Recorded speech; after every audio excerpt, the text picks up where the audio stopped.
ఏ డివిజన్కి వెళ్ళినా ఎక్కడ చూసినా ప్రజల్ని భయభ్రాంతులకు గురి చేస్తున్నారు. భయాందోళనకు గురయ్యి ప్రజలు కూడా భయపడి బయటికి రావట్లేదు.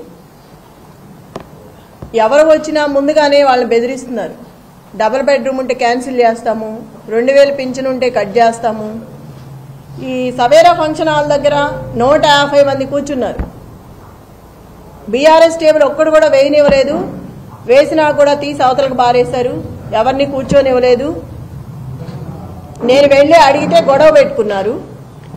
స్కూటీల మీద వెళ్ళే వాళ్ళని కూడా ఆపి ఫలానా పార్టీకి మీరు కాంగ్రెస్ పార్టీకి వేయండి అని చెప్తున్నారు. ప్రతి ఆటోని జనం ఎక్కించుకొచ్చి అక్కడ 2 నిమిషాలు వాళ్ళతో మాట్లాడి డబ్బులు పంచుతా మీరు కాంగ్రెస్కి ఓటు వేయండి, వెయ్యకపోతే మిమ్మల్ని రేపటి నుంచి బయటికి రానేమో అని బెదిరించారు. అది మేము క్వశ్చన్ చేస్తే మమ్మల్ని కూడా మహిళలను చూడకుండా పిచ్చి పిచ్చిగా మాట్లాడారు. నేను సవేరాలో ఒక బూత్లోకి వెళ్తే 271లో నవీన్ యాదవ్ బావమరిది వెంకట యాదవ్ కూడా ఉన్నారు. నన్ను చూసి ఎమ్మటే బయటికి పరిగెత్తుకొని వెళ్ళిపోయారు. అంటే ఎప్పటి నుంచి 30 మంది నేను ఎటు వెళ్తే అటు నాకు కాపలా పెట్టారు. 2-3 ఎటు వెళ్ళినా ఒక 100 మంది దాకా నా వెనకమాల వస్తున్నారు. ఎటు వెళ్ళినా అంటే ఒక మహిళని ఇట్లా హింసిస్తారా? అంటే ఒక మహిళను తిరగనివరా? ఒక మహిళ ఇట్లా ఉండకూడదా? ఇంత అరాచకమా? ఇంత అన్యాయంగా చేస్తారా?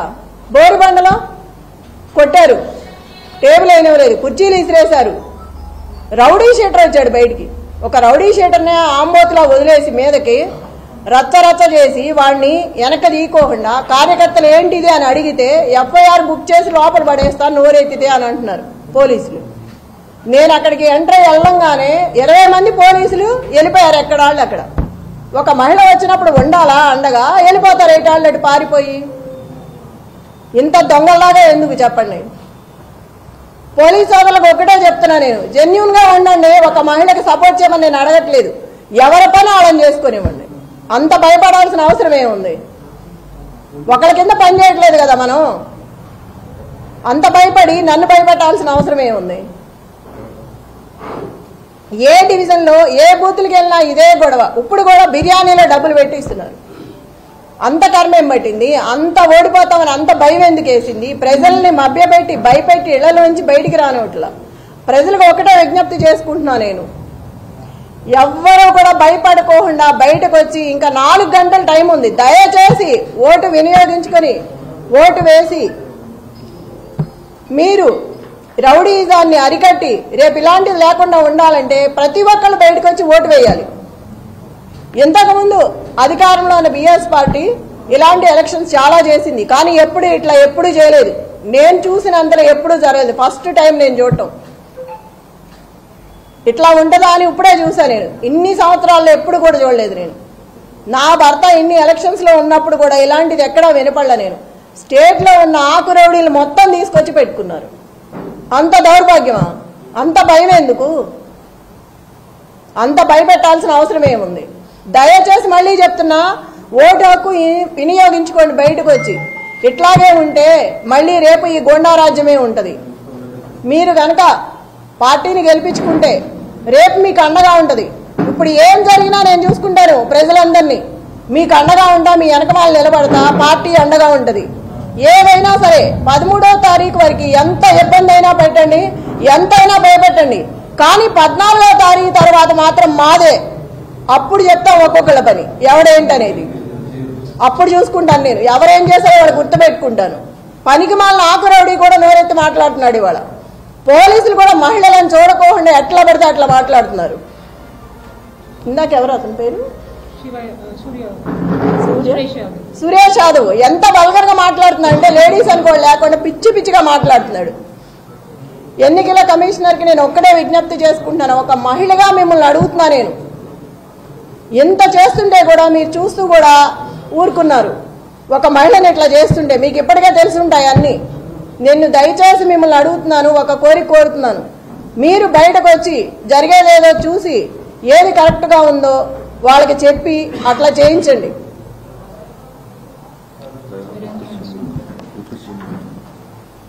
ఈ బట్టి విక్రమార్క మొత్తం జూబ్లీ హిల్స్ అంతా రౌండ్లు వేస్తున్నాడు. అవసరం ఏంటి? ఎమ్మెల్యే ఎవరు పేరు కూర్చొని ఉన్నాడు టేబుల్ దగ్గర? ఐలయ్య. అతనికి ఏం పని టేబుల్ దగ్గర చిటీలు ఇవ్వడం అవన్నీ అతనికి ఏం అవసరం అసలుకి? వీళ్ళందరూ రావాల్సిన అవసరం ఏంటి? విప్పులు కానీ ఎమ్మెల్యేలు కానీ మినిస్టర్లు కానీ వీళ్ళందరూ రాత్రి నుంచే తిరుగుతున్నారు. అవసరం ఏంటి జూబ్లీ హిల్స్లో వీళ్ళకి?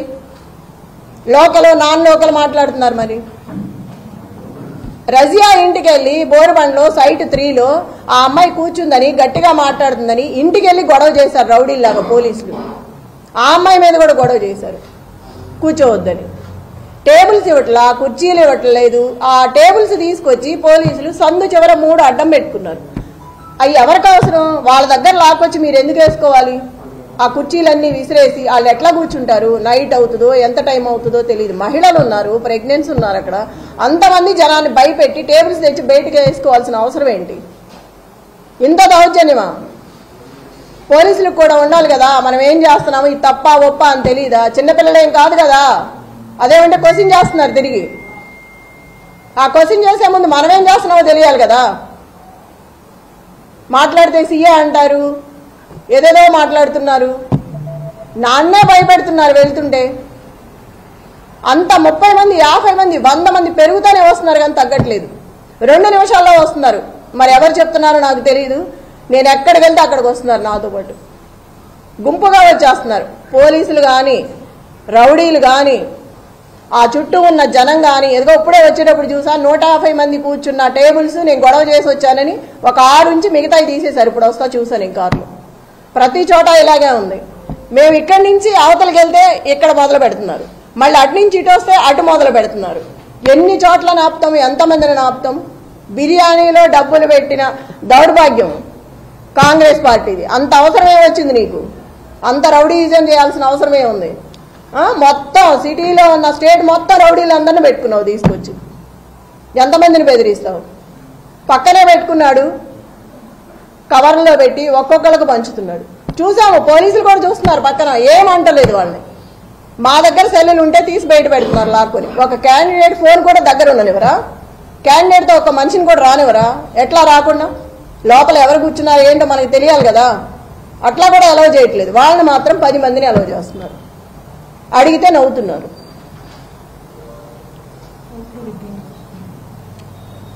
రిగ్గింగ్ చేస్తున్నారు. ఇప్పుడు వచ్చే ఆ మహిళను కూడా కరెంటు బిల్లు తీసుకురమ్మని వెనక్కి పంపించారు. ఎంత అన్యాయం! భయపెట్టి.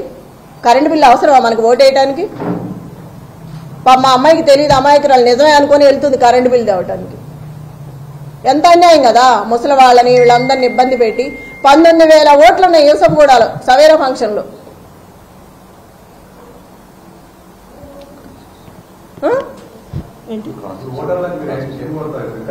వికలాంగులకి ఎన్ని పెట్టాలి? వీల్ చైర్స్ మనం 19,000 మంది అంటే ఎన్ని పెడతాము?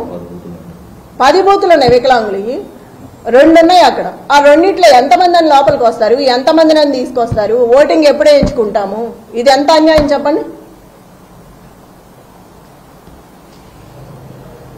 ఇటు నుంచి ఇటు వస్తే ఇటు వెళ్తున్నారు, అటు నుంచి ఇటు వస్తే అటు వెళ్తున్నారు. ఎంతమందిని ఆపుతాము? ఎంతమంది రౌడీలు, ఎంతమంది